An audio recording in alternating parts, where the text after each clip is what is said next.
Welcome to Twisted Tales.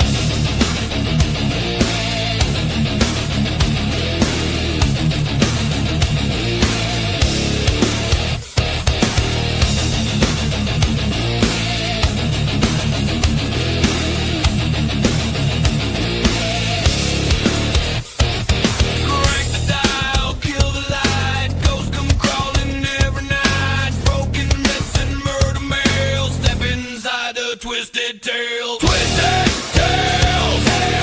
and bones and unknown trails. Twisted Tales, fruit got teeth that drags their nail. Urban riding, back road sins, dead men talking through the wind. Cursed objects kill a law. Once you hear it, you want more. No fairy dust, no happy end, just how the nightmare really went. Turn it up, don't ask why. This ain't stories, this is true to life. Good evening, everybody. This is Jeremy, and welcome to another amazing episode of Twisted Tales as part of the All Access Network. And I want to bring to you two of the most amazing people that I know. They have their hands in many, many things, the paranormal, the haunted objects, the lecturers, and the authors of several books. I bring to you two of my very good friends, Danny and Lauren Perez, the RadiKals. Hey, everyone. Hey, guys. Thank you very much for taking the time and coming on the show. I know you guys are very, very busy all the time. So it's really cool to have you guys on tonight. So always got time for Jeremy. Always got time. Thank you. So, just in case anybody that's watching is living under a rock, let's start with Lauren. How did you get involved in the paranormal to begin with? Well, I actually really started watching Ghostbusters and Scooby-Doo and all those things. And then I got into the paranormal shows and I said, I could do this. And my daughter and I started our group called MassCon Paranormal. And we've been doing that since 2015. And now it's the RadiKals. That's awesome. It really is. And Dan, I know that you definitely have a longer storied past in the paranormal. How did you first get involved, my man? Well, for me, when I was a kid, I saw this horror movie called The Black Cat. It was an Italian film, and there's an old gentleman in it, and he had an old reel-to-reel. He'd go out to cemeteries and record things, and he would actually have communications with the dead with this reel-to-reel recorder. And I was like, oh my God, I want to do this. I want to try that. So I got my little Radio Shack recorder, and I went out with the microphone, and I started hearing things that weren't there. And I was like, this is really cool. Got a little more involved in it. And that was back in the 80s, I believe. Wow. And then I ended up in the 90s meeting up with Ed and Lorraine Warren. And, it just snowballed and realizing, hey, we can help people. We can, try to figure this out together. And people need somewhere to turn. And what do you know? Still doing it. It really is amazing that you guys have so much stuff going on, Yeah, Raven, I agree. The RadiKals, they're awesome. So speaking of which, the birthplace of the RadiKals. So you had your history, Lauren, and I know that you've been working on your abilities and such ever since, now the last 14 years. Oh my God, the years go by so fast. Wow. And Dan's been in the paranormal for a long, long time. So when did you guys get together and start realizing that this was something you guys wanted to do together? Go for it, Lauren. Well, we actually met online on Plenty of Fish, and on my what do you call it, profile. I said, if you're brave enough, you can go on a first date doing a paranormal investigation with me.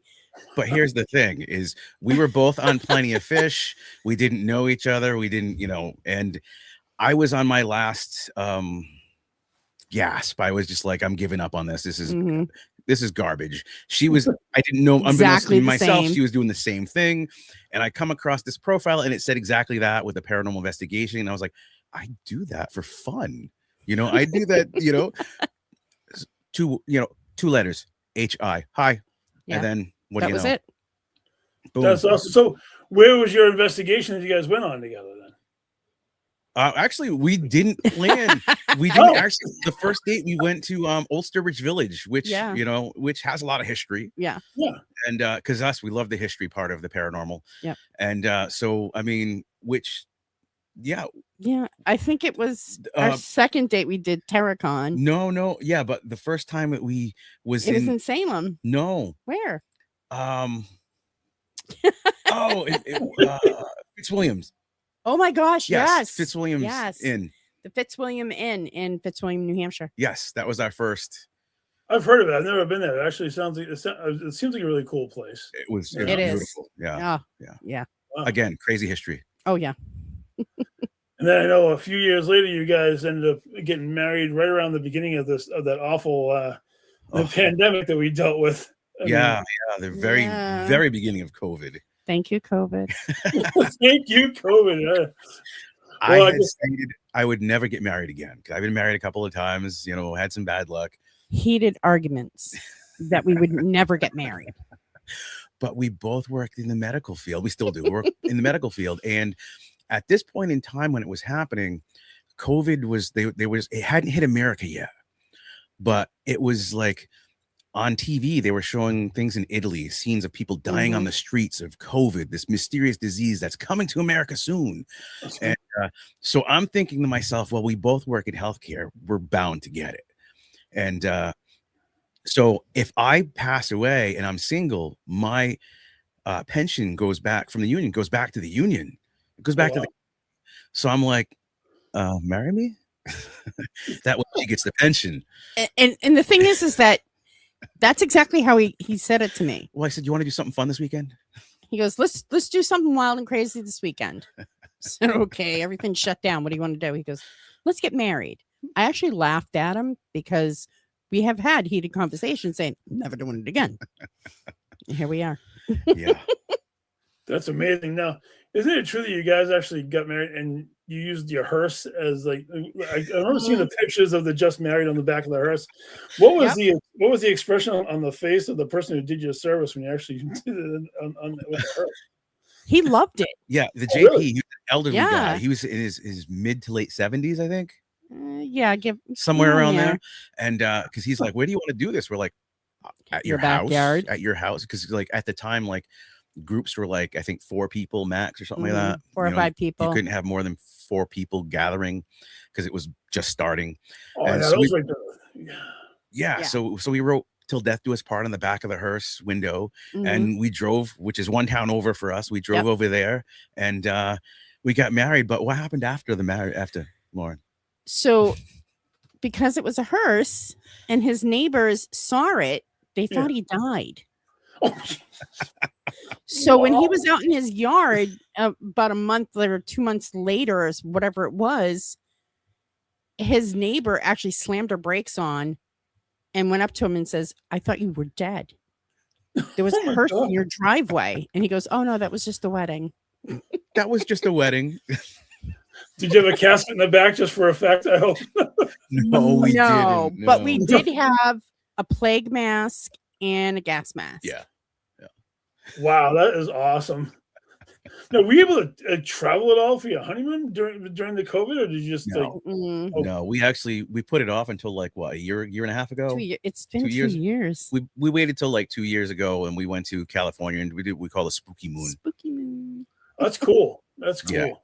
Yeah, we went to various locations like Danny told me to write down bucket list places that I wanted to go. So Queen Mary, Winchester House, Alcatraz. We did it all in one shot. Yeah. Oh man, Alcatraz is on my bucket list someday. Someone just to walk the Howard Halls. I mean, it looks amazing. It's heavy. It's insane. I stepped 1 foot off that ship onto the island, and I had someone behind me saying, "I know you can see me. I know you can hear me. You need to talk to me." Oh wow. And I'm like, I'm not going to turn around and say, "No, shut up," because there's nothing back there. I'm going to look like a nutball. And there's a group of people with us, you know, so it's like, all right. But Danny was a little, and then I started hitting on stuff, and he's just like, "Oh." She started picking up on stuff like with the warden and things like that, and the hostage situation, and we started digging into the history. We're like, oh, this actually happened. Because we went in like cold, not knowing stuff and everything. Yeah. The Right. basics, but and it was just like, holy cow, Lauren, you're crazy. You're picking up all this stuff. You're freaking me out. Well, I know that Danny. I know that you are definitely the ultimate. You've been a skeptic since like day one. I mean, I know that you've heard things and you've seen things that you can't quite explain, but you hold hard to that skeptic core. Versus, I know that Lauren, you and I both are, in the clairvoyant and hypersensitive situations where we see it all the time and we embrace that fact. So see, I always say Lauren's clairvoyant and I'm clairannoying. Oh, jeez. You know what? Because you guys do so many like investigations, whether they're helping out with your friend Thomas and the Dining with the Dead, or whether you're doing your home, when you go into like private homes, it's good to have the dynamic of both, like you doing the technical and being more grounded, and then you being able to use your natural abilities. Do you find that it works? It's a strategy that actually works. Do you think that it's actually? I think so. I definitely think so. As Danny always says, we're like yin and yang. Yeah. So it kind of helps. He keeps me grounded, where I just kind of go whip out. So yeah, because there's sometimes where like it doesn't fit my bill of the skeptic thing, and it's like, well, how'd you hit on that? And she's like, there's no way to prove that, but it worked. And then there's other times where I'll be like, well, it could have been this, and she's like, oh yeah, you're right. You know what? Scientifically, that could be it. Yeah. So we kind of it balances out, but there's still a huge distance between the two where it's like unexplained. Wow. I agree with you with the paranormal. So much that is unexplained. I mean, we've only touched the iceberg of the entire thing, and every time that we think we have it figured out, they throw us a curveball. And I know a while ago that you had told me that when you go to an investigation, like a private residence, you give them this crazy thing to fill out, don't you? It's like just to help like rule out everything. Could you explain a little bit about what you got going on there? Yeah, we've got a 14-page questionnaire. I mean, it's time consuming, but if you just the fact that it's 14 pages weeds out a lot of people, because they're like, if they have a problem, they're going to take the time and go through it, but there's things on there like medical health. There's things, the history of the place, the property, because believe it or not, I mean, sometimes it's not a paranormal possibility. It's sometimes it's medical. We had one person where this demon was telling him to do things and all this stuff and everything, and it turned out at the very end he was schizophrenic, and now he's got help and living a great life. He's married, bought a new place, and realized that hey, it wasn't a ghost, it wasn't a demon. I'm not broken, but I have this condition. So it's like we helped him, but in a different way. Right. Oh, it definitely makes sense. I mean, like you said, when you told me about the amount of questions that you have people fill out, so you can try to rule out this and that and the other thing, and go ahead. Sorry. Also, like religion, we don't want to know all about your beliefs, your non-beliefs, things like that. Because we had one woman, and she was all excited. She's like, "Oh my God! So now you're going to bring in a priest because that's what they do on TV." No, according to your questionnaire, you're Jewish. We're going to bring in a rabbi. Why would we bring in a Catholic priest? Right.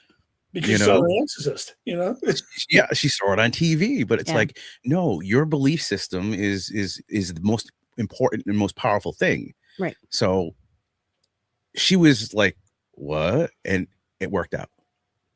That's amazing. It really, really is. So I wonder, because I know that you guys collect what you call problematic objects, I think, and I know some people call them haunted, some people call them enchanted. Could you talk about your Museum of Wonder? As I've seen it quoted, tell people about the Museum of Wonders. Go ahead, Dan. Well, that's something I've been doing for over 20 something years now. It's just kind of accumulated and taking over the house, the attic, the 3-car garage, and wherever else we can fit them. The porch. It's just they're everywhere. people need a place to keep these things. We don't call them haunted or cursed because we can't prove they are. We call them problematic because we can prove that wherever they go, these things cause problems. Mhm. So we house them and we hold them so that they're not in the public causing these problems, because something as simple as burying an item, well, it's there, it's not causing you problems, but what about in 10 years when they develop that area? Mhm. When they dig it up to build a house or build over the spot, you know? So it's like, I'm going to say one word. Jumanji.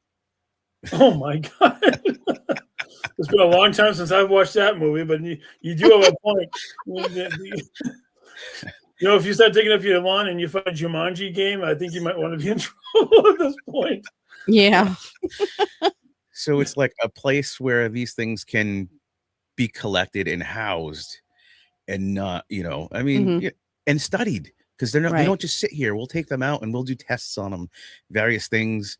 And I heard murmurs of mummified things in the Crying Boy print. Yeah, we got a couple of those. Yeah, we got all kinds of mummified things. Nice. But and at the same time, like I said, we can study these things and try to learn from them and see, like, what if is there a trigger? Is there an electronical thing? Is there, you know, it's interesting. It's always interesting. Yeah, I mean, it is. So do you run into a problem where you'll put objects in the room and they just don't get along, and it causes you guys any issues in the house or things of that nature? What do you think, Lauren? I mean, the only thing that has ever really caused, well, besides the other thing that's on the porch, is the Mephistopheles, but that was Mephistopheles. Yeah, it was a painting done in human blood as he was dying. He painted his. Yeah, but it affected our dog. Yeah, she wouldn't eat if it was in the house. So we did experiments with that, and we turned out, you know, somehow, some way, she could tell when it was in the house, even if she didn't know it was in the house. So we kept it in the garage. Yeah. So I think that was really the only thing. I think that was the only thing. Yeah. Besides our friend on the porch. So yeah. Oh, I'm very familiar with your friend on the porch. I told Nate I was gonna be like, Dan, do you happen to know about any clowns named Ian? Ian, yes, he's well, because I talk to Nate all the time, so I mean, I know this. You know, I'm not going to talk about him here. I just figured I'd ask you about him because I know that you've had some interesting interactions with the little fellow. That's for sure. Oh yeah, we're documenting everything on it, and there's a lot of coincidences that. You know, for me, it's like, how many does it take before they're no longer a coincidence? You know, I mean, yeah. But the other thing is that Danny likes to do experiments and not tell me. Unhinged experiments where, like, yeah, you're unhinged. Well, if you're gonna do an experiment, you don't want other people in that experiment process to know what's going on, because then it's no longer controlled. It's no longer, you know, so it's like, I'll do something like I removed a binding on an item and I didn't let her know. So that way she's not aware of it. So, you know, because if you're aware of the number 7, you're going to see the number 7 everywhere. But if you're not aware of it, you know, and you take account to it, then it's a different, it correlates differently. So I don't let her know when I do these experiments and things like that. And when I move things and change things around, and it was really wild because I removed the binding from it and crazy shit started happening. And it was like, yeah, like bruises and puncture wounds and a ceiling falling down in the house. Ceiling falling down. Oh my God, really? A ceiling fell down? Yeah. Oh yeah. For no reason whatsoever. No reason. I hope it didn't hit you in the process. Actually, we came home to it on the floor. Yeah. Oh. Yeah. It's like, okay. Well, you know, it definitely, I mean, I know that you've had some issues before. Didn't we talked about, remember the black fly incident at one point? Oh. Remember that? Yes. I know that we actually had a really spirited yes. Yeah, I wouldn't say it was my fault, but you were the catalyst. Yeah. What happened, Lauren? We were at a Spirit Squad event in Rhode Island, and we did a seance or seance, and we've noticed that if I'm across from Sam Baltrusis, it gets nuts. So I was across from him, and the people that were sitting around me said that my eyes rolled back in my head, they went black, and my face morphed into a man. At this time, what I was doing, I was channeling. Yep. And she was new at it. And I was new at it. So after that, we came home, and then like a day later or something like that, we had some massive craziness of flies. But only in this one window by That's the right. opening of the Yeah. door of the house, by the beginning, the entrance to the house. Mhm. And it got to the point where, I mean, it's summertime, you get an occasional fly here and there, this, that, you take care of it. Hundreds. Hundreds. I mean, it got to the point where it was like you couldn't kill them. It was easier to take the vacuum and take the hose off Mm. and suck them up. Mhm. And then in 10 minutes, do it again. Yep. It was insane. Mhm. I have no explanation for it. I So know, I- shortly after that, we were driving down to Gettysburg For the bash. for the bash, and I'm messaging Sam, and I'm talking to him, and at the same time, Sam's messaging Danny saying she's got something attached to her. Something's wrong. Something ain't right, And that's where you came in. and that's Oh, when yeah, you that's came in, and we had you did your thing, and Yeah. And I remember you telling me like the flies are gone. It's like, They're oh, gone. shit. yeah, we came home. Came home and they're gone.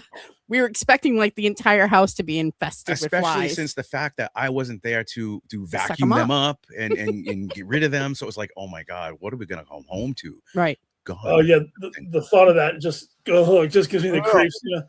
We took pictures of it, and I think we got a video somewhere, but it was just It was insane. there was nothing there. Mm. There's no, I mean, and it was this one window that they congregated in, and it was Mhm. just to the point of where like you couldn't even see out of the window. It was like Amityville horror window full of flies. My It was, God. I never seen anything like Yeah, it in it my was life. I crazy. can't explain it. Even to this day, I can't explain it except No. for it had to be something unknown to me. That's pretty crazy. It really, really is. I mean, I just recalled that story in my mind because it's like I remember. I mean, I've seen flies because it's that time of year, and it's like, oh my God, I remember that time. I remember that time with the flies. I'm like, oh God, the thought of those being all over a window just.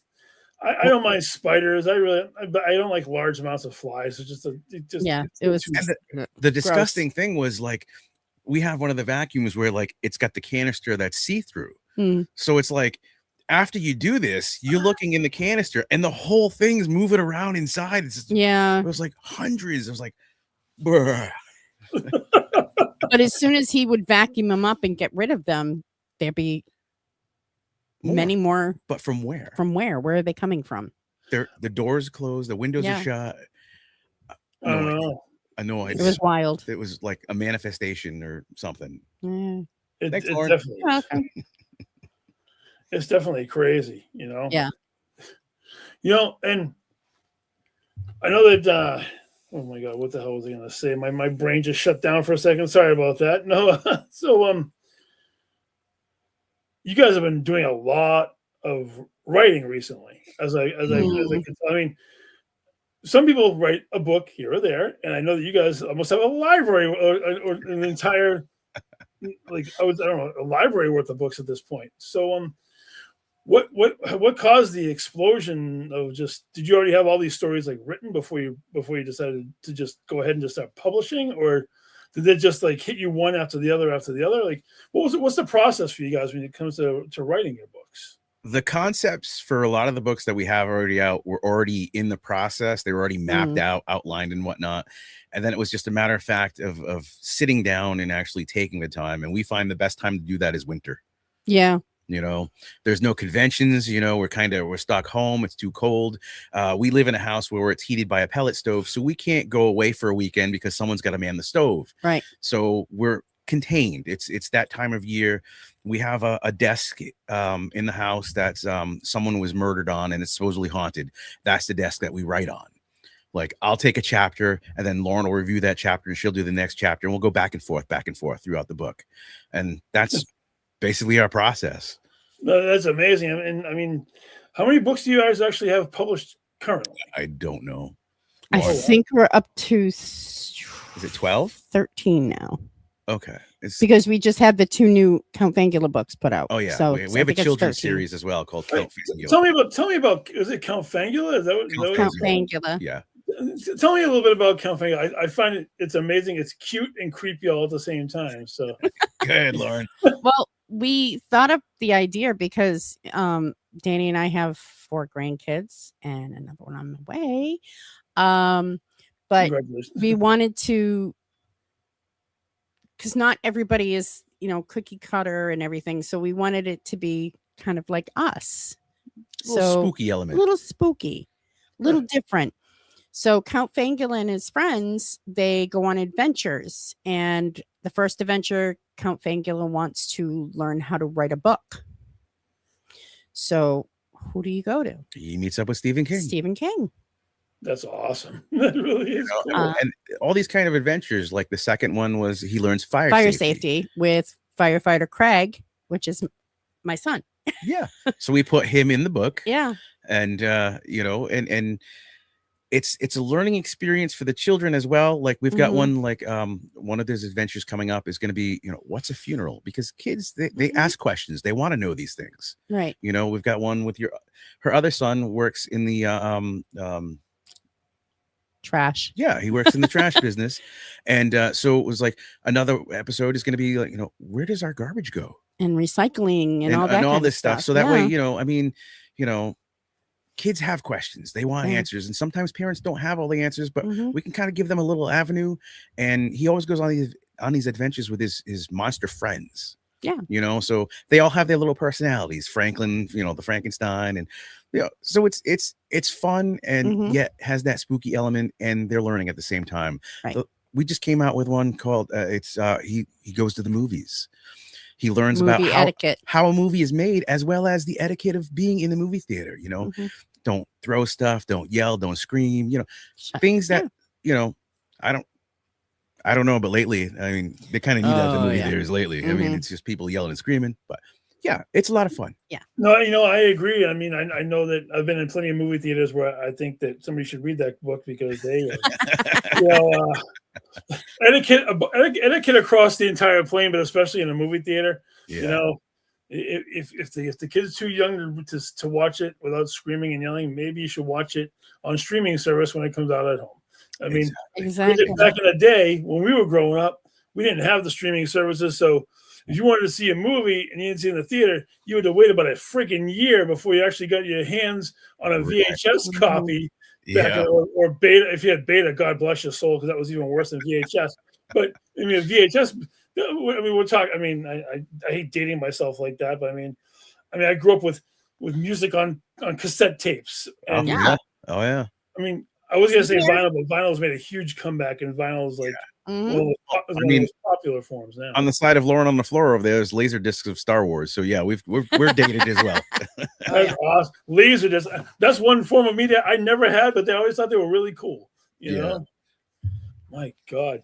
So, in addition to the children's books you've written, tell me about a couple of the other books you've written. I know you did a Paranormal 101, I believe, as far as that was the first one. The first book was like, an intro to paranormal investigating and just letting people know that, it's not like you see on TV. Use whatever you feel is right.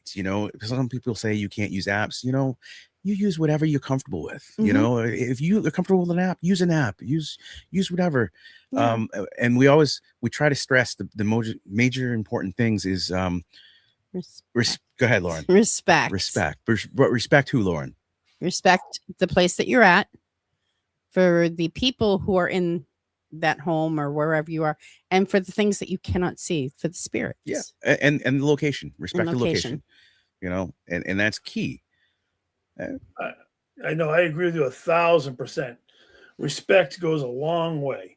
And at the same time, make sure you have fun. Because if you're having fun while you're doing it, that's the energy that, to me, I think is going to attract something that you can't see. Because if you're in a room with someone that's making you uncomfortable, then you don't, in real life, you don't tend to gravitate towards that person. Right. But if someone's making you comfortable and having a good time, you tend to gravitate towards them. And I would think that would work with his spirit as well. No, I agree with you wholeheartedly. And the more that people actually understand that and go along with that premise, it makes it a lot more enjoyable for everybody. Yeah. Unfortunately, you catch one or two people who think that they're going to be the next God only knows what, and they like to raise hell in their own particular way, and Yeah. it causes everybody else to feel a little bit uneasy the whole night. I mean, Yeah. I don't like it. I've seen where psychic mediums will open up a portal in a place that one doesn't belong, and next thing you know, they're getting chased the hell out of a location by something that they shouldn't have disturbed in the first place. Right. USS Salem rings a bell on that one, but no, it's I was there when I saw somebody. I remember that. Yeah, you had quite the incident. And remember, I told you be careful. It didn't chase me off. I mean, I've encountered many spirits, and I channel too, unfortunately, and sometimes I like channeling. It's a great way of communication, but you just got to be careful with all of that. And me being open 24 hours a day is kind of a dangerous situation. But that's a horse of a different color, Oh yeah. Yeah. So you get the Paranormal 101, you get the children's books. Have you written some more on the darker side of the? There's a book on demonology. There's a book on exorcism. No, we didn't do demonology one. We didn't release that No, one we yet. didn't do that one. We didn't yet. release that one yet. No. But there's exorcisms, urban legends. legends, unlocking the clairs. Yep, And, it's like a book where you can you learn about different types of clairs, clairvoyance and clairaudience and all these kinds of things, as well as help develop them. And which a lot of the work was like Lauren, because it's like, she, like I said, she's clairvoyant, I'm just clairannoying. And so how to put up your close sign, how to shut it off, how to because that's it's a hard thing, and it does kind of read like a textbook, but it also has places where you can write down certain things and write down your thoughts and write down things that are going to help you and everything. And also in the back we do have things written down as places to go to for books, for oils, for protections. There's different kind of exercises you can do for your clairs as well to develop them. And yes, echoes of violence. Echoes of violence. Yes.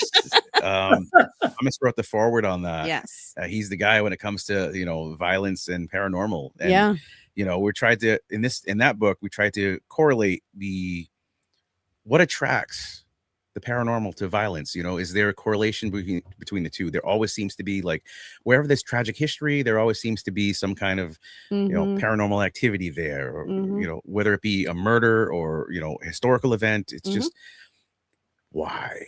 And we don't claim to have the answers, but we give out various theories and things like that, and we let the readers decide. It sounds like a great piece of reference material for people who are just trying to basically establish like what direction that they want to go in with their abilities and learning how to adapt them. Because like all of our books that we do, we never say, hey, we have the answers, we know this is how it is, because none of us have the answers. We have theories, we have thoughts, we have ideas, and it's like, here are our ideas, here are our thoughts, take them as what you will. If you like them, run with them. If you have more ideas, tell us, because we're gonna like your ideas too, more than likely. And as we always say, there are no experts in the paranormal field. If there were experts, we'd have answers. There are no answers, therefore there are no experts. There are people that have expertise, which you've got your channelers, you've got your audio recorder people, and they have expertise. But to say you're an expert, we're all just learning. Yeah. Oh God, yes. I mean, it makes for good television when you call yourself an expert, so to speak. Yeah.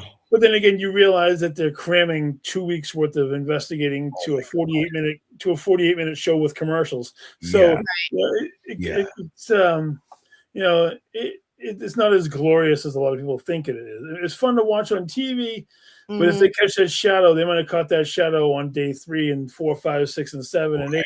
Where there was nothing but dead silence in a dark room, and it was when I first did my very first investigation was at the SK Pierce.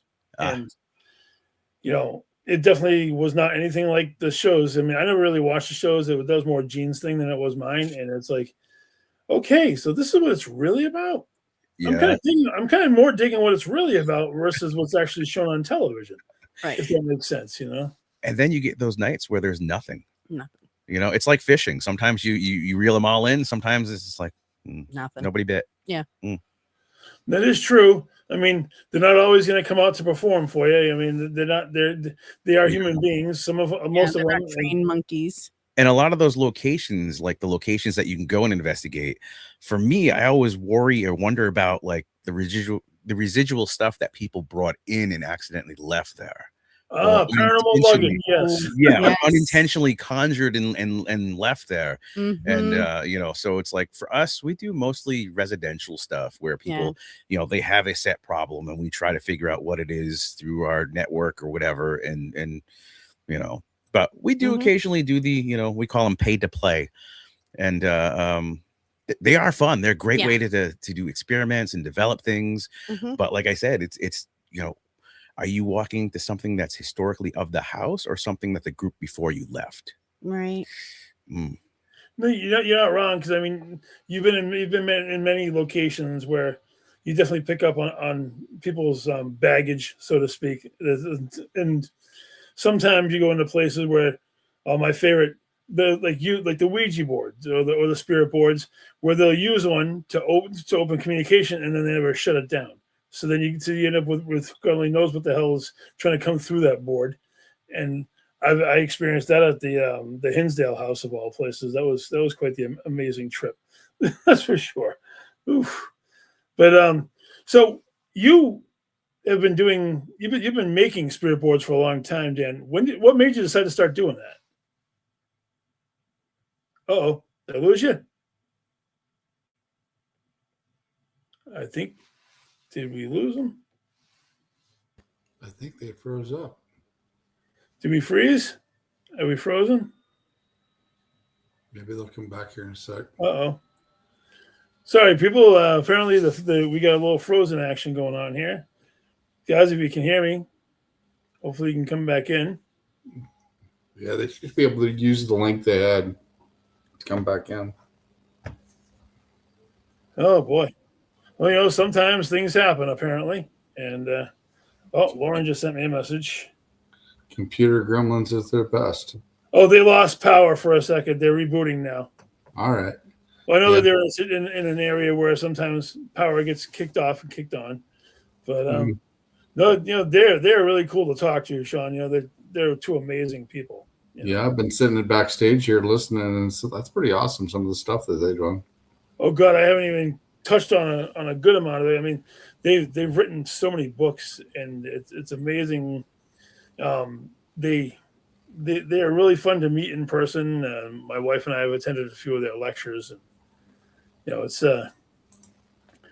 unfortunate. Oh, the pellet stove stopped working and they froze. Oh, you know, sometimes that happens. You know, I gotta agree with them though on the residential stuff, because I love doing residentials. Yeah, I've done a couple. Mainly, I've done the pay to play, so to speak. Just because you know that was what was available when we first started getting into it, and wanted to visit a lot of the more haunted locations in Massachusetts and stuff like that. So, but no, it's a different kind of energy. It's a different kind of experience. You know, it definitely is. I mean, I think I like doing residential over just doing businesses and things like that. It's lost power or energy stolen from the house. You know, with the amount of objects that they have behind them, it could have been energy stolen from the house. You know, to zap their battery. Yeah, I mean, I know that they deal with stuff all the time, and hey, accident. You know, technology is what it is, and sometimes shit happens. You know. Well, as me and Gwen always call it, computer gremlins at their best. Here they are. Oh, hello. Hey, back in action. Hey, look at that. Sorry about that. We had a power outage. Well, I know you guys tend to suffer from those quite a bit, don't you? Yeah, we live in the middle of nowhere. So, yeah, the computer, everything's down at the moment. So we're just on the cell phone right now. I don't know. It might even fry the computer. I don't know. But yeah, sorry about that. That's all good. Where did we leave off at? What did you actually hear, or what didn't you What hear? was the last thing we were talking about? Oh my gosh. We were talking about investigations and pay to plays and yeah, that kind of stuff. Oh, you know, Residual.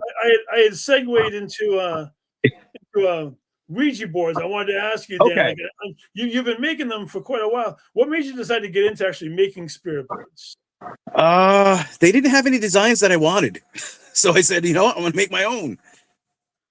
Okay, I mean, well, I know that they've evolved over the years. Yeah, like, they from actually wood, have and you've been using like casket wood, I think. casket wood. Yeah, I found out that Connecticut has a casket dealer, casket builder, and I was like, hey, I got an idea. What do you guys think? And they're like, oh yeah, sure, come on down. We'll hook you up. So yeah, I get the wood from them. We drive the hearse up to the casket shop and the casket factory, load it up, come home, and make Ouija boards. That's awesome. I mean, like I said, you make some amazing ones, and Oh, thank you. I know that But you guys also delve into a lot of other products too, don't you? Oh God, yeah. What else do we do, Lauren? Peanut butter. Flavored peanut butters. Yes. Yeah. So it's not let's like peanut butter. There's like blueberry vanilla peanut butter. There's Jalapeno. whiskey. The taco one was pretty sweet. Taco, yes. Yeah. And barbecue sauce, taco sauce. She's working on flavored butters now, homemade butters. Homemade butter. They're all kind of different flavors, and yeah, so it's like we're always doing something. We're always keeping busy, and Never stops. yeah, which is good though. Keeps us going. You're not supposed to stop. You just gotta keep on rolling, Right. Yeah. right. I mean, look, we didn't even stop when the lights went out. I came this close to going outside and I'm just gonna start the generator because we have the generator all hooked up at all times because you never know where we live. And yeah, gotta love it. It's between that and some. I remember I've seen pictures of the crazy decorations you guys have out in the front of your house, like the 12-foot skeleton, probably even 12 at this point. But the whole property is Halloween year round. Year round. I mean, was it Home Depot? They have these, after Halloween sales where everything's on mass discount. So we're like, you know what? Let's buy it. We'll put it in the yard. And he does. And the kids love it. The local kids, the school bus drives by and they wave to all the things in the yard. that's awesome. We have our dogs buried in the yard, and our son-in-law and my daughter, their cats in our yard too. They live in an apartment, they wanted a permanent home. Yeah. A permanent resting place. So we're like, oh yeah. They asked, they're like, come on, go for it. So there's a big, huge dog skeleton where the dog is, and there's a big, huge cat skeleton where the cat is. Yeah. Oh my God, that's pretty cool. Man, Home Depot must love you. You get to go in and just clean their asses out to Halloween. I had one of the trucks following me home last year. Did you really? Yeah. Awesome. Wasn't for him though. No. I even told them in Home Depot, I said, listen, if you really need to do another commercial for next year, just come to our house. So I wonder what the neighbors think. Do you care what the neighbors think? Not really. No. Well, I do know what a few of them think. They call us the weirdos. Yeah. I've heard the Halloween house. You guys live in the Halloween house out in Thompson? Yeah, that's us. Yeah. The one with the hearses in the driveway, right? Yeah, that's us. That's us. We're at the cool house. That's right. The cool house. The cool house is absolutely right. Well, it's like when we have a tax, every so often they reassess your house for taxes and stuff like that. Well, the tax assessor had to come here to reassess our house, and she has to come inside and walk around. And on our front door, we've got a sign. What's it say, Lauren? If you're psychically inclined, just know that there's objects in this house that could cause you to have an issue. Right. So she saw that as comes to the house, and she's like, what is this? And I was like, listen, take it with a grain of salt or take it wholeheartedly. It's up to you. But just know as you cross the threshold, the stuff is in the house. It's in the garage. It's everywhere, but it's in the house. Mm-hmm. So she comes in and she's like, it's a typical farmhouse kitchen. All right, I'm going to come into the parlor. She comes into the parlor and her eyes get huge and she's scanning the whole room. And she's like, can I take pictures? I was like, well, lady, that's your job. That's what you're here for. That's what you're here for. And she was literally supposed to be here for 15 minutes and it was like 2.5 hours. Yeah. She's like, I want to know what this is. What's the story behind that? And Oh yeah. yeah, it was cool. Great. It was fun. She had a blast. It goes from fear to intrigue really fast. Huh? That's the best part about it. You know, it's the best way to break somebody. You know. Yeah, and I'm sure when she got back to the town hall, they were all talking about it. I'm sure. Oh, I'm sure. So I know you guys do a lot of lectures. Do you guys have You guys have any lectures set up for this year coming up for the? This Oh my gosh, we have a few. Yeah. I have no idea. Lauren just tells me where to go, and I go. I show up and go because I'm horrible with dates and times, and so she's when Lauren? Well, we've got the Connecticut Paracon. Yep, that's in July. That's in July, and in August we're going to be at the Haunted Hillview Manor. Sounds right. Yep. In Pennsylvania. Oh, cool. With Thomas and Stacia. And then also in August we have the Hollow, which is in New Jersey. Yep. That's the week later. I can't even keep track. I think that's August. And then September. Oh, September's just we got some crazy. library events coming up as well. We like to do the library events because that way it helps support the local libraries. Mm-hmm. And you know, I mean, we can't say enough about our libraries. Yeah. And that's, if you're a paranormal investigator out there and you're listening to this right now, we've had better luck researching at the local libraries than we have at the local historical societies. So support your libraries. Those librarians would love to help you with any info you need. Exactly. So you guys have a bunch of library gigs coming up this year too? Yeah, we got some library. Those I think for me, those are really fun. They really are. Because it's like usually like general public, people who have no idea the paranormal. Mm-hmm. And they come in and they're just like, they're so hungry for knowledge. Mm. And you know, it's amazing because I mean, I've actually gone to one of your library lectures up in Worcester a couple of years ago. Gene and I came to. Oh, yeah. Yeah. Oh, you went to Shakespeare. That's right. Yeah. You guys gonna come back up to Mass this year, or any plans for? We have one booked for Dudley Mass. But we're gonna try to go a little further north. We're gonna try to book everywhere. Everywhere. Why not? Yeah. What the hell, right? Get out there and make this. So I wanted to bring up another thing going on this year. You guys are going to be featured at this year's Maine Horror and Paranormal Convention. You guys are going to be putting your museum together for the general public. First time this magnitude. I remember when they made the announcement last year on social media, and Dan, your eyes must have bulged out of your head like somebody hit you with a shock stick or something like that at the time. Yeah. It was, oh boy. I'm unfortunately my worst critic. I am like the most. I'm a perfectionist. I'm like the fact of like bringing a lot of this stuff and setting it up like terrifies me because the presentation has to be perfect. It's got to be this. It's got to be educational as well as entertaining.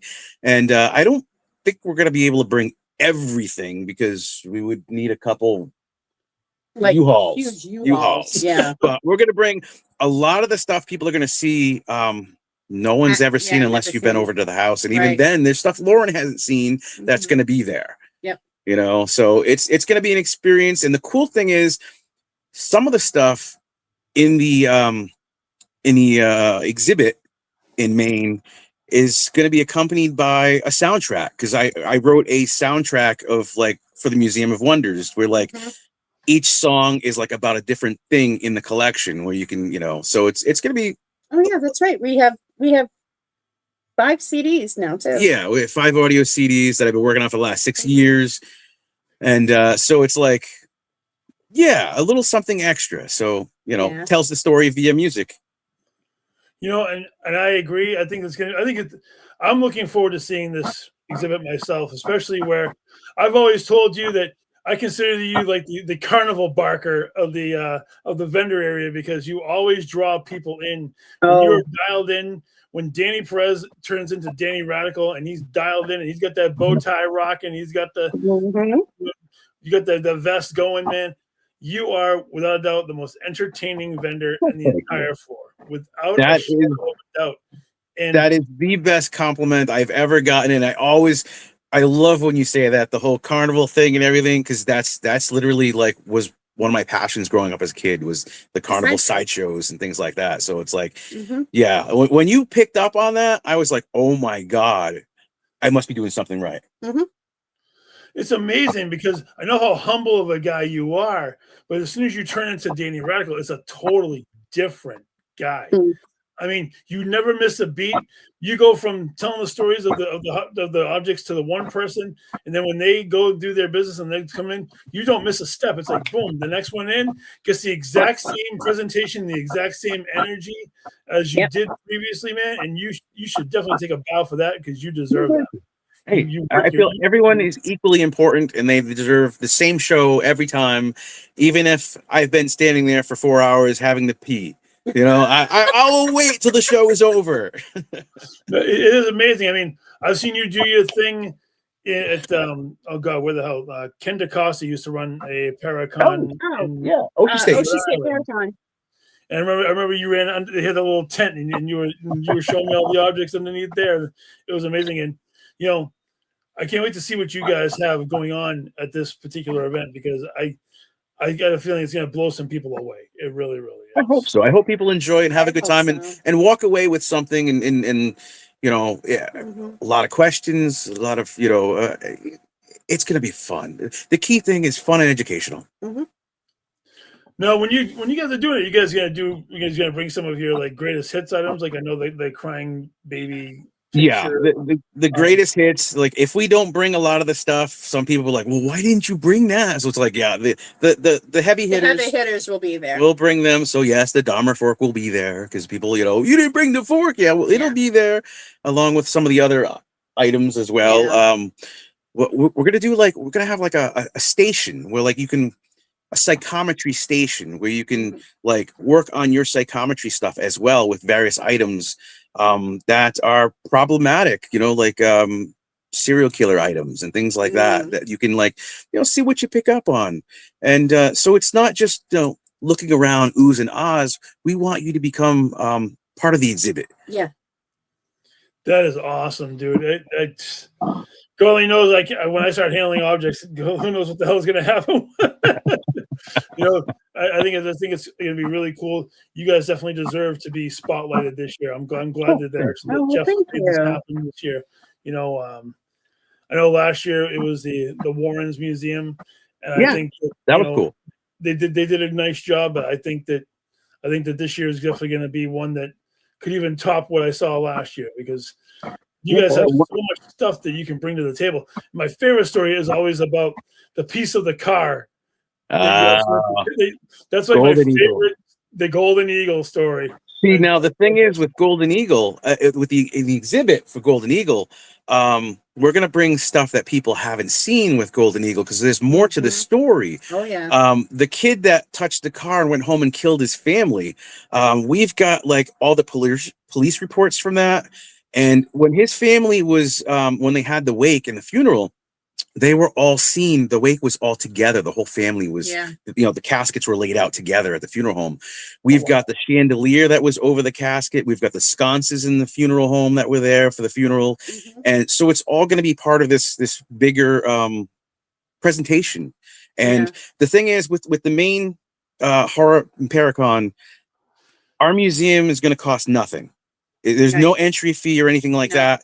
Anyone that has a general admission ticket is going to be available to walk through and spend some time. We're going to have a lot of merch there as well.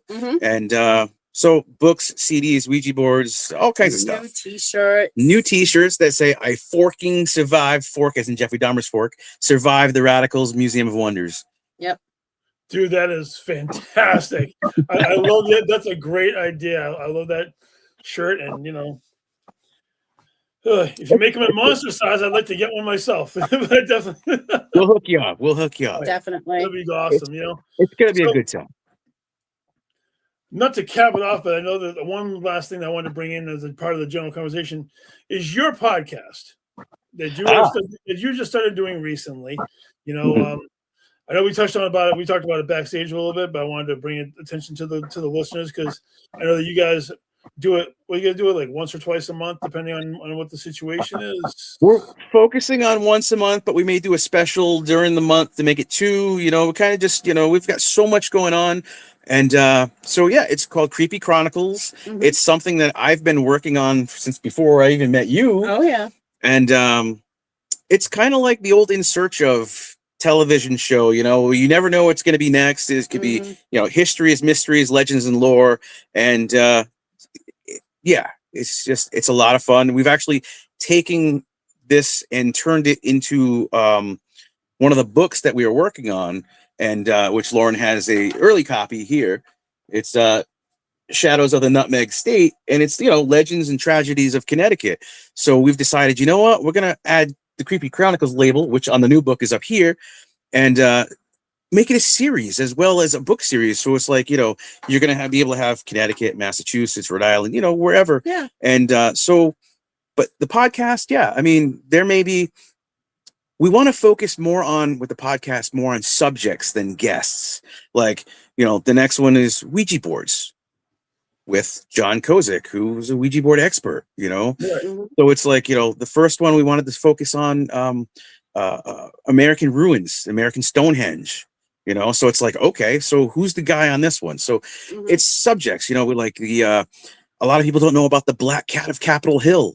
So we'll probably bring in someone to talk about that. And, you know, We actually tried to find it. we went to Capitol Hill and we were talking to security guards. They're standing there with their guns and everything. And they're like, oh yeah, we know about the Black Cat of Capitol Hill. And so it's like episodes that focus on a subject with someone presenting it. That is awesome because I saw your first premiere episode, and that I learned so much about American Stonehenge just by listening to him. Oh my God, I know. Yeah, and you think that's a lot. Go to the site. Oh my, have you ever been to American Stonehenge? I went there not last year, the year before. My friend and I, we went there on a I think it was like a Tuesday afternoon, and we went up there, and oh my God, it's you got to bring your walking shoes because that son of a bitch is like straight uphill. And you don't realize it's straight uphill until you start walking straight uphill. I mean, we did it when Lauren's first and only time she went was a couple years ago. We did it at nighttime for a paranormal investigation. I didn't fall. I would love to investigate that. Oh my God, the energy that comes out of like the little village area right there. Yeah. So we're gonna talk with Dennis. He's the guy we had on a guest, and we may have something brewing in the future with that location where we can have, you know, because that place again, history. It's amazing that the markers point to a particular time and place in history going all the way around. And That's wild. when you climb up on that thing and you look over and you see all the markers going around, it blows you away. It really does. And that's just the tip of the iceberg. I mean, the world is amazing. Yeah. And the world is an amazing place, Danielle. And every day when you watch the TV and they're digging up ruins and they're finding things that we had no idea even existed back in the day, and they're even proving the point where we weren't even the first version of human beings on this planet to begin with, and that's a whole different conversation for a different time. You know what I'm saying? Yes. We could talk about this for another 4 hours. No shit, huh? The best part is about coming on this late is that we don't have to rush right off directly at 10:30. Cool. So I think we have a couple of minutes, you know, to cover our computer. Our computer is actually still rebooting, so I don't. The ghost in the machine has said no. So we're still here. You know, it's like because I was like, oh my God, we had a power outage. We looked at each other because the lights start flashing. We're like, what's going on? It's like a disco in here.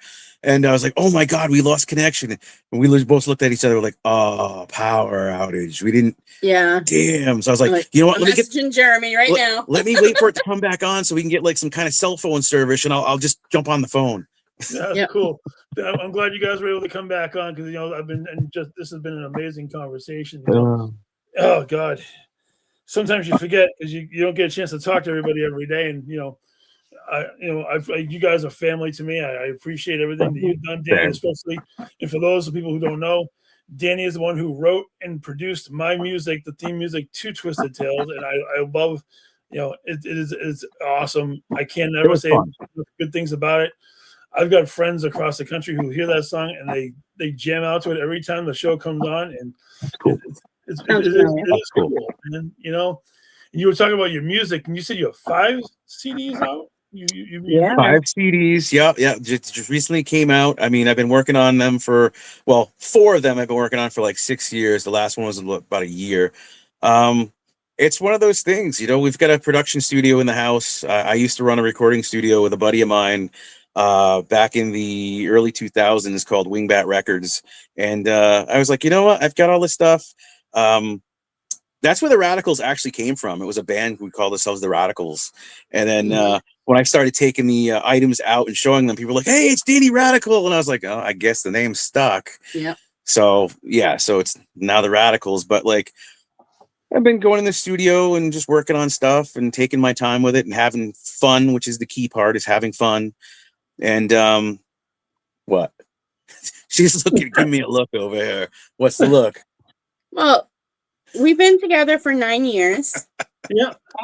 And I don't know if you guys know, but Danny was part of a couple bands. One of them was called Moist Chicken. No, that's a hell of a band. Moist Chicken. It was shock rock. I dressed up as a schoolgirl, Catholic schoolgirl. Oh my God! What were you, the anti-Angus Young?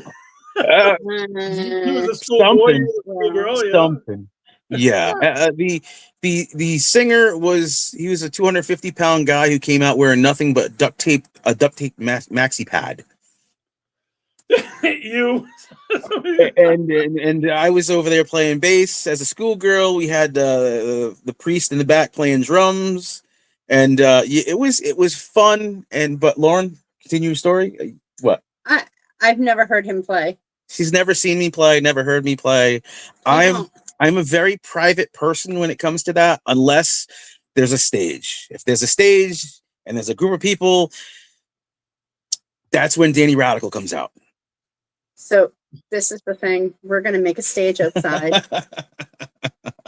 Because like when the bands were there and I was in the bands and doing the music stuff, I had 2 goals. One was to play the main stage at the Worcester Palladium, and the other goal was to play the stage at CBGB's in New York City. And once I did both of those, I just was like, okay, I'm good. I'm done. I did my goals and on to something else.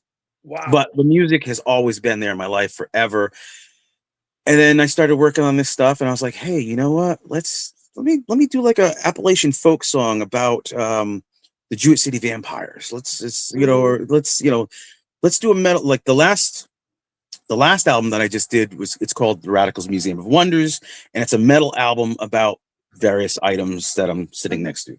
I can't wait to hear that, because I know that you shared when I first heard the other albums that there were 2 albums that you shared with me.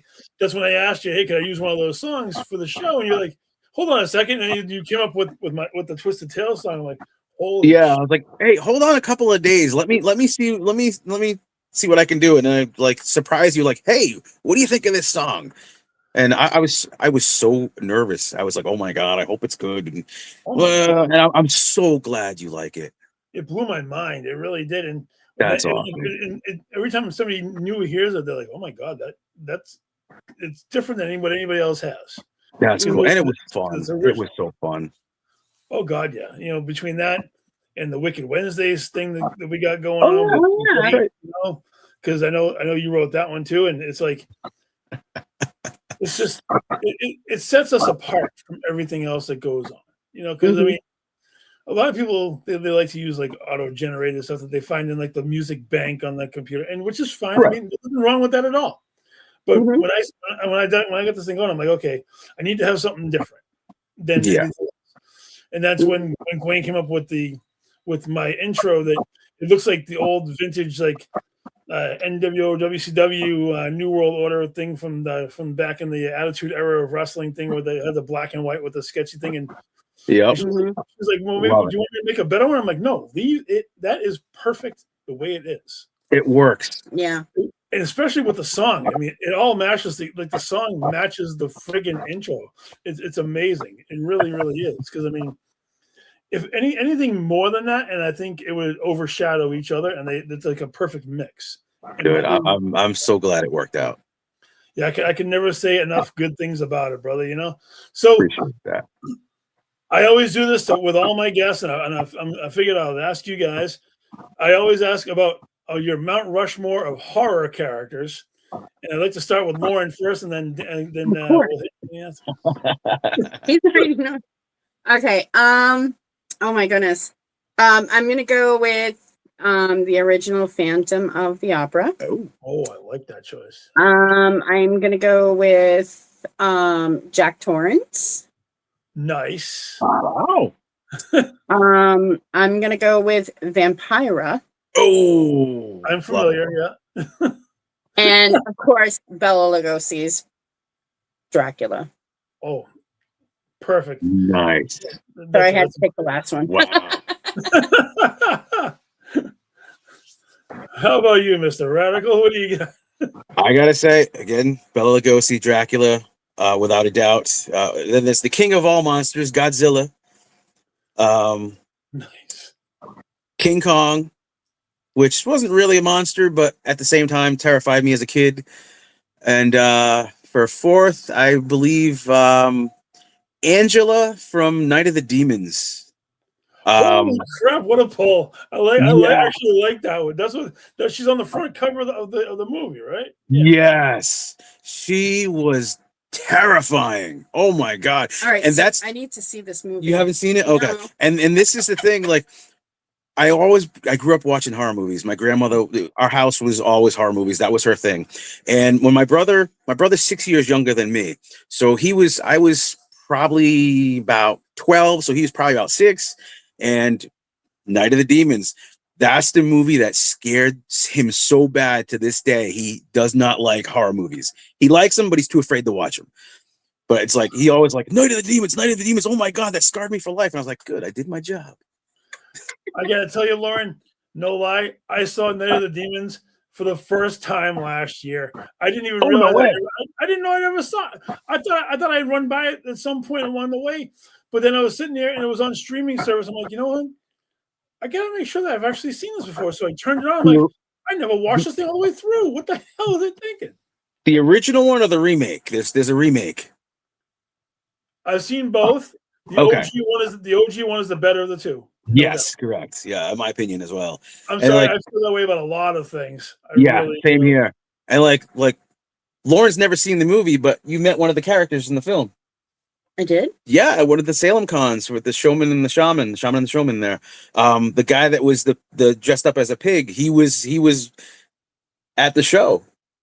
He was there signing stuff and everything. And That's right, he wasn't he? I have no idea. Was that last year? last year or the year before, I think it was the year before. Or year Are you before? sure? I think so. He was there. Yeah, I got a picture with Was him. he in something else? He was cheering. No, he was there for that. He was there promoting. He might have been promoting something else too. I'm not sure.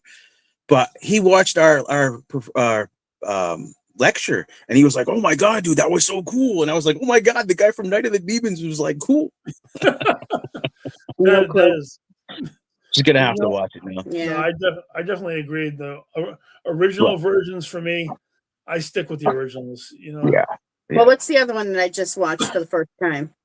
Night of the Comet. Oh, Night of the Comet. It's not really a horror movie, but it's a sci-fi freaky kind of movie. Zombie little creatures in it and stuff. If you've never seen Night of the Comet, a lot of people haven't seen Night of the Comet. And I grew up watching this stuff. I mean, I'll never forget, like, as a kid, I was probably like in 6th grade, and my grandmother would send me into, we had this place called Video Galaxy. It was a VHS rental store. And this little old lady, Millie, little white-haired lady, and she'd check you out with your movies and stuff. And I'd go in, and my grandma would like, "Hey, get a couple of those Faces of Death movies." So, okay, I'll go get some, Graham. Go in and grab a couple of the Faces of Death, and she's just like, Millie, she's checking me out, and she's like, "Oh, must be movie night at the Perez house, huh?" I gotta tell you, I had a hard time watching those ones. Those were some. You Well, know? the thing is, like, a lot of people don't even realize that the first one, 99% of it was fake and recreated stuff. On the anniversary edition that came out last year or the year before, there's like a documentary included on there as well, where they show you how they like the monkey wasn't real, even though a lot of people think it is. The monkey on the table wasn't real and things like that. It's the way they cut it, the way they shot it, but they pull it off, and it's just fantastic. Another thing that Danny introduced me to. Faces Yeah, of Death. I you made it through most of it. Yeah. It's rough. Yeah. It's When rough. you start getting to the real stuff with the animals, like the cows and stuff like that, that's rough. But that's where your meat comes from. No, I agree. I mean, I remember watching a slaughterhouse video on YouTube back when they actually allowed that stuff before the algorithm bots went in there and just started slaughtering the whole app. Yeah, it's hard to watch, but no, I agree with you. You know, if you want to have a hamburger, that's where the son of a bitch came from. That's for sure. Yeah. No offense. No matter how gruesome I thought it was, it's not going to stop me from getting my cheeseburger. I'm not going to stop. I hear you. I hear you. No, I'll God, be that's carnivore till they put me in the ground. There's no way in hell I'm going vegetarian.